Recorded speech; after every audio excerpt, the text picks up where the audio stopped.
Hello students, welcome back. I am Rinkesh sir, and today we are going to study about the topic that is Wheatstone Bridge and Meter Bridge. Okay, so let's start with Wheatstone Bridge.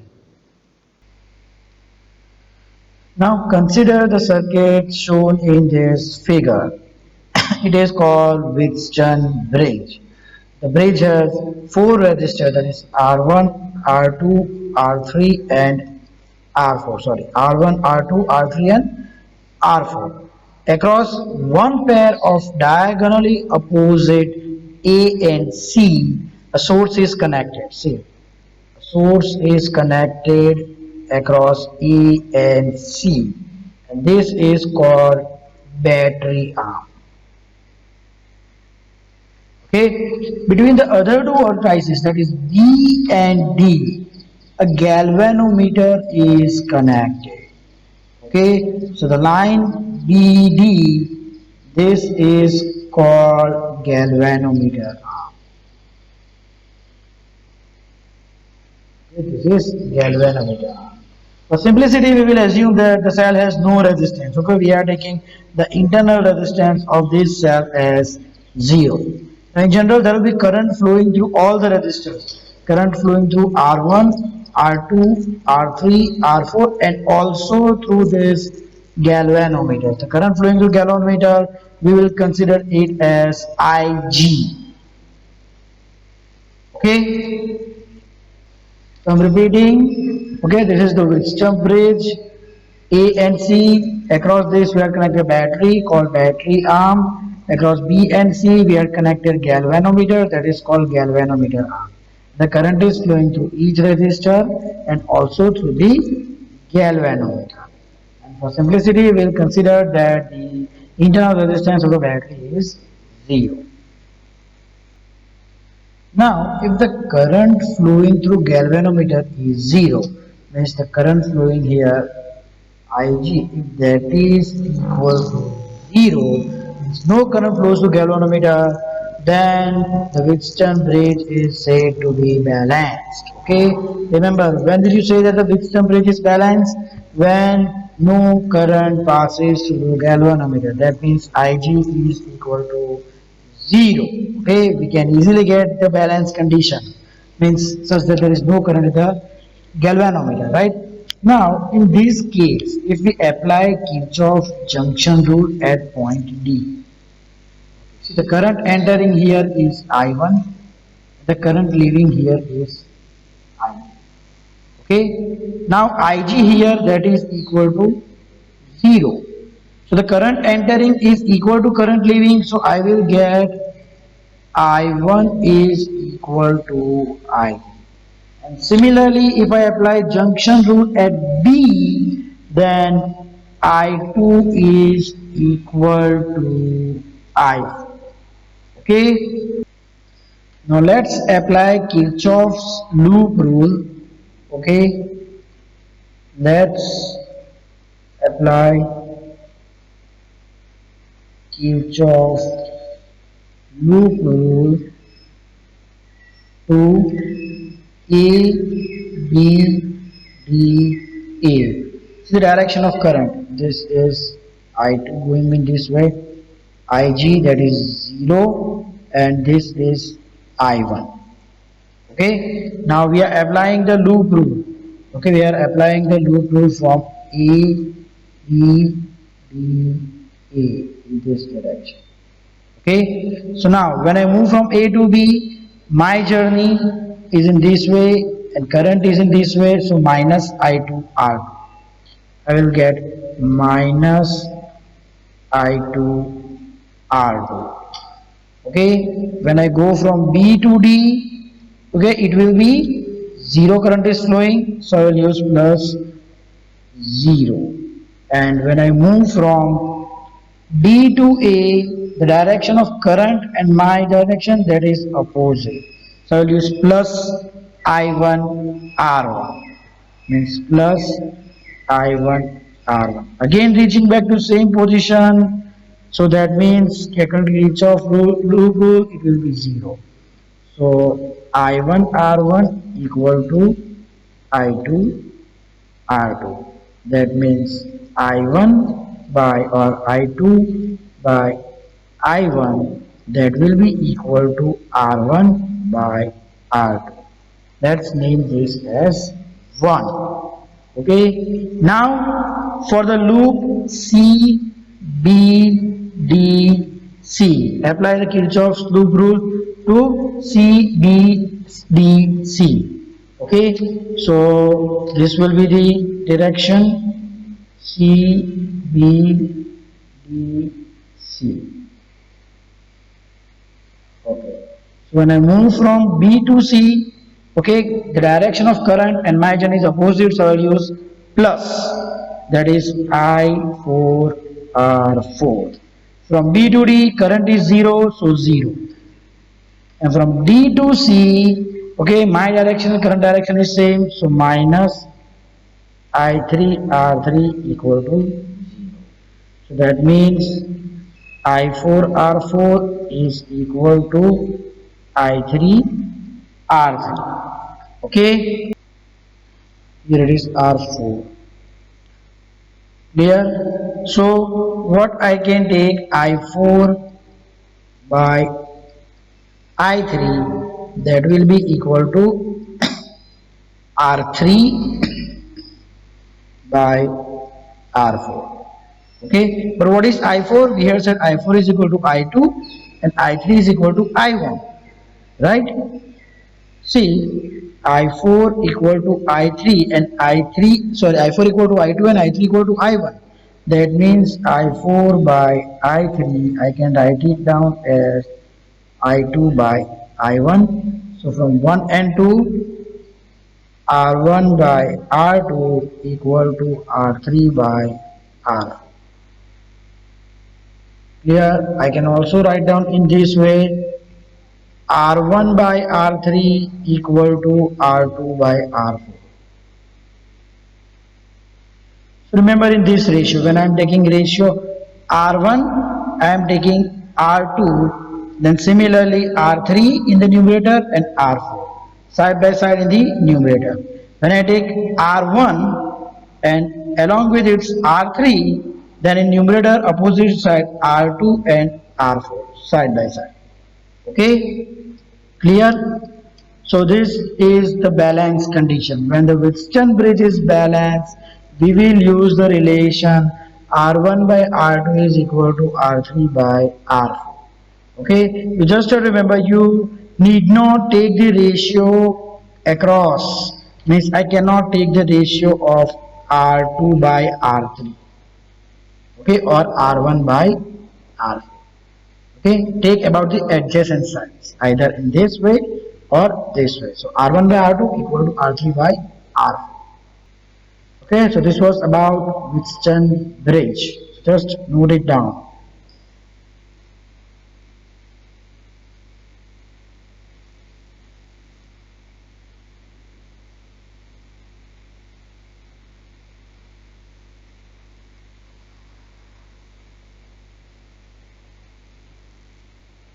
Now see what is the standard arm and unknown.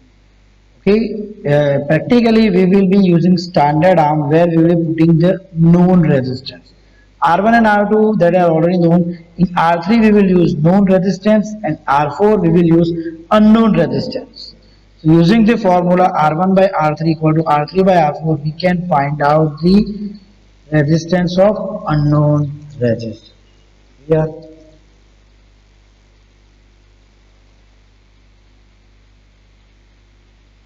Now let's move to the next topic, that is meter bridge. Okay, now you can see in the figure it is a meter bridge. It consists of a wire of length 1 meter. You can see this wire.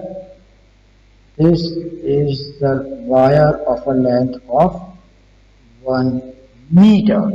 Okay, having uniform cross section. Remember, the wire is having uniform cross section and it is stretched, taut and clamped between here. See here, it is stretched, taut and clamped. Okay, between the two metallic strip bent at right angle. This one. These are the two metallic strips bent at right angle. Now the metallic strip has gone through two gaps. See this. This is one gap and this is another gap. Okay, across which the resistors can be connected. So here you can see resistor having resistance R and S are connected across these two gaps.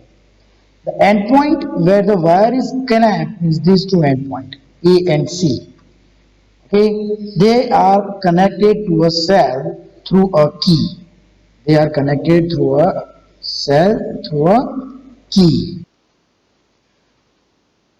Now one end of the galvanometer is connected to metallic strip midway between two gaps. See, one end of the galvanometer, this is galvanometer, and one end is connected at point B. Here midway between the two gaps. The other end is connected to a jockey. Okay, this is connected to a jockey, the other end of the galvanometer. Okay. Now this jockey is essentially a metallic rod. What is jockey? Jockey is nothing but it is a metallic rod. Okay, whose one end has a knife edge and it can slide over the wire. This jockey can slide over this wire and it make electrical connection. What is the role of this jockey? It make electrical connection. Okay, R is the resistance which we had to find out. Means this is unknown, and S, that is the standard resistance, which is known. Okay, so across one graph we are using unknown resistor, and across another graph we are using known resistor. Okay. Okay, so I'm explaining it once again. It consists of a wire of 1 meter which is taut and clamped between two ends ANC connected by the battery. Okay, then the right angle strip. Okay, they are having two gaps in which in one we will connect unknown resistor, in another known resistor. One end of the galvanometer is connected at point B, midway of the strip, and another connected to jockey. That jockey can be slided over this wire. Okay, and what is jockey? It's just a metallic rod and it helps to make electrical connection. Now, let's consider that at some point on this wire, okay, when we are connecting the jockey, the current Ig is equal to 0. Okay, let this length be L1. So the other length will be 100 minus L1. Okay, so now we are taking R as unknown resistance, S as known resistance. Okay, L1 is the length and 100 minus L1, that is the let's take AD and BC. Okay, now let RCM, okay, that is the resistance of this wire AC per unit centimeter, means resistance per unit centimeter. Okay, what is RCM? The resistance per unit centimeter of this wire. So for unit centimeter means for 1 centimeter it is RCM. So AD, for AD, that means for L1 let's take the resistance V RCM L1, that will be resistance of AD. Okay, and RCM into 100 minus L2 L1, that will be resistance of TC. How? See, for unit centimeter it is RCM. So for L1 centimeter, RCM into L1, and for 100 minus L1 centimeter, 100 minus L1 into RCM. Now see, if I consider these four, 1, 2, 3 and 4. Okay, and this is galvanometer in between. Then it is forming a Wheatstone bridge. Like say from point A, first it is moving R1, this. From R1 it's point B. From B it is giving S. Okay, from this point C. If I go down downside, then this is AD, that is this one, point D. This is 100 minus L1, that is AC, and this will be equal to point D. And galvanometer is connected in between, and A and C are connected. So now see, the current flowing we have taken Ig is equal to 0. At some point, the current flowing will be equal to 0. So at that point, I will take that the Wheatstone bridge is balanced. So what is our formula? R1 by R2 equal to R3 by R4. So here I can take it as R by S, or I can write down that Wheatstone bridge is balanced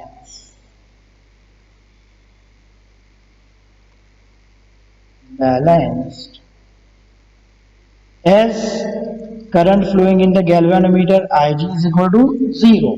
So R by S, that will be equal to resistance of AD RCM L1 upon RCM 100 minus L1. RCM gets cancelled. So the value for unknown resistance R will be equal to S into L1 upon 100 minus L1. Okay. So by putting the value of S, we will get the value of unknown resistance. Okay. Now remember, the error in the measurement of L1 will produce the error in the measurement of R. Right? To minimize the error, if you want minimum error, then the value L1 should be selected closer to 50. So we must select the value of S such that we get the L1 closer to 50. Clear? Okay, so I'm explaining once again that we have taken R as unknown resistance, S as known resistance. RCM, that is the resistance per unit length of wire AC. So for AD, the resistance will be RCM L1, and DC RCM 100 minus L1. Now we considered that at this point there is no current flowing in galvanometer, so Wheatstone bridge is balanced, so R by S equal to RCM L1 upon RCM 100 minus L1, and then we got this formula. Using this formula, we can find out the unknown resistance R. Clear? So this was about meter bridge. Just note down these points.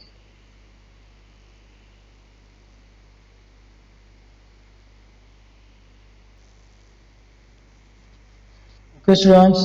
So that's it for today. Thank you.